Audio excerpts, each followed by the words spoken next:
নমস্কার বন্ধুরা, ড্রিমস কিচেনে তোমাদের অনেক অনেক অনেক স্বাগত। আশা করি সবাই ভীষণ ভালো আছো। আজকের রেসিপি দুধ পুলি। শীতকাল মানেই বাঙালির সবচেয়ে প্রিয় খাবারের তালিকার মধ্যে পড়ে পিঠের রেসিপি। তাই আজকে তোমাদের জন্য দুধ পুলি রেসিপি নিয়ে চলে এসেছি, আর সেটাও খুব সহজ পদ্ধতিতে বানিয়ে তোমাদের দেখাবো। এখানে নিয়ে নিয়েছি নারকেল কুড়া আর গুড়। আমি আগে পিঠে পুলির জন্য গুড়টা রেডি করব।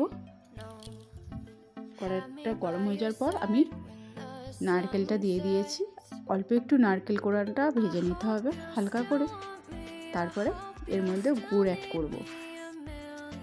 অল্প অল্প গুড় দিয়ে আমি এটা রেডি করে নেব। দেখুন, গুড় দিয়ে আমি নারকেলটা এইভাবে ভেজে নিচ্ছি।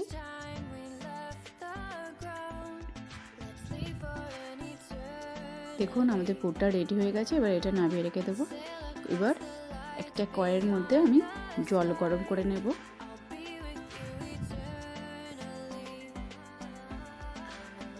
চালের গুঁড়িটা মাখার জন্য এখানে আমি 500 গ্রামের মতন চালের গুঁড়ি নিয়ে নিয়েছি। অল্প লবণ দিয়ে দিয়েছি।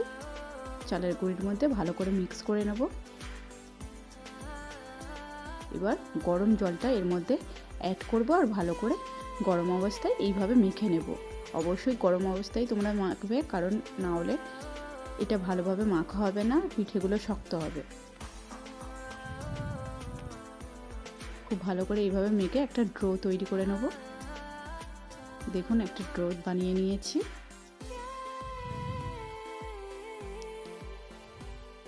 এবার এই ড্রো থেকে অল্প অল্প করে ড্রো নিয়ে আমি পিঠেগুলো বানিয়ে নেব।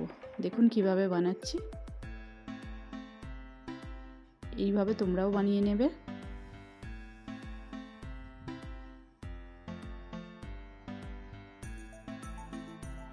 এবার নারকেলের পুরটা এর মধ্যে দিয়ে এইভাবে মুখটা মুড়ে নেবে। তোমরা নানা রকম ডিজাইনের করতে পারো, কিন্তু আমি এইভাবেই বানাচ্ছি। আর খুব ছোট ছোট সাইজে এগুলো বানাতে হবে, নালে দুধ পুলি খেতে ভালো লাগবে না। আমি খুব ছোট ছোট করে পিঠে পুলিগুলো এইভাবে বানিয়ে নিচ্ছি। দেখো আমি আরেকটা বানিয়ে দেখাচ্ছি।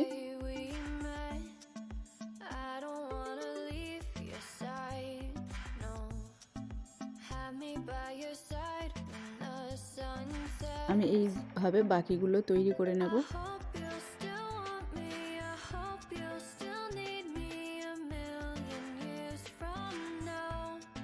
দেখো বাকিগুলো আমি এইভাবে রেডি করে নিয়েছি।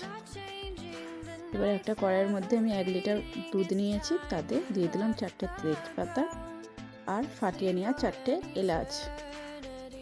এবার দুধটা ভালো করে ফুটিয়ে নিতে হবে। দুধটা ভালো করে ফুটে গেলে এর মধ্যে আমি গুঁড়ে রাখা পিঠেগুলো অ্যাড করে দেবো। আধ ঘন্টার মতো পিঠেগুলো সিদ্ধ হতে দেব। অবশ্যই গ্যাসের ফ্লেমটা লোয়ে রাখতে হবে, যাতে পিঠেগুলো ভালো করে সিদ্ধ হয়। দেখো পিঠেগুলো সিদ্ধ হয়ে এসেছে। এবার একটা পাত্রের মধ্যে গরম জল নিয়েছি, তার মধ্যে আমি কিছুটা পরিমাণ গুঁড়া দুধ গুলে পিঠেগুলোর মধ্যে অ্যাড করে দেবো। এর ফলে পিঠের টেস্টটা খুব ভালো আসে। দেখুন আমি এইভাবে অ্যাড করে দিলাম। অবশ্যই হালকা হাতে পিঠেগুলো এইভাবে নাড়তে হবে, নালে ভেঙে যাবে।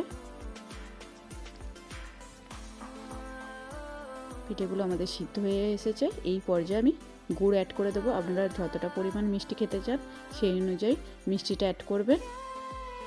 দেখুন আমি এইভাবে থিকনেসটা রেখেছি পিঠের। আপনারাও এইভাবে বানাবেন, দেখবেন দুধও কাটবে না, আর পিঠেগুলো খুব ভালো টেস্টি হবে। আর খুব সহজ উপায়ে এই রেসিপিটি করে নিতে পারবেন আপনার বাড়িতে। যদি রেসিপিটি ভালো লেগে থাকে অবশ্যই ভিডিওটিতে একটি লাইক করবেন আর কমেন্ট করে জানাবেন রেসিপিটি আপনাদের কেমন লাগলো। আর আজকের মতন এই পর্যন্ত। আবারও দেখা হচ্ছে নতুন একটা রেসিপি নিয়ে। আর হ্যাঁ, অবশ্যই চ্যানেলটিকে সাবস্ক্রাইব করতে ভুলবেন না।